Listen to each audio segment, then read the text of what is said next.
মনে করবেন, আপনি মনে করবেন আপনার সমস্ত গুনাহ মাফ হয়ে গেছে, এরকম একটা হালকা অনুভূতি আপনার ভেতরে কাজ করবে।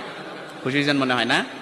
এজন্য আমরা যদি ছোট্ট এই দোয়াটি পড়ে আজ রাতে ঘুমাতে পারি, সকালে উঠে ফলাফল দেখবো ইনশাআল্লাহুল আজিজ। আমি যদি আপনাদেরকে হাদিসের টেক্সট শোনাই, হযরত যায়েদ রাদিয়াল্লাহু তাআলা আনহু থেকে বর্ণিত, রাসূল সাল্লাল্লাহু আলাইহি সাল্লাম বলেন, হাদিসের স্পষ্ট নারেশন হচ্ছে, যে ব্যক্তি রাত্রিবেলা 3 বার এই দোয়াটি পড়ে ঘুমিয়ে যাবে, সকালে উঠে আল্লাহ তাআলা তার সমস্ত গুনাহ মাফ করে দিবে। সুবহানাল্লাহ বাড়িতে যায় বললেন। এই জন্য আজ রাতেই যদি এই দোয়াটি পড়ে ঘুমাতে পারেন, সকালে উঠে ফলাফল দেখবেন ইনশাআল্লাহুল আজিজ। দোয়াটি আমরা সবাই পারি, তবে আপনাদের মনোযোগ আকর্ষণ, আপনারা একটু আমার দিক অ্যাটাচমেন্ট বাড়ান। আমি আপনাদেরকে বলতেছি, সবাই পারি, আমার সাথে একটু ঠোঁট মিলাবেন।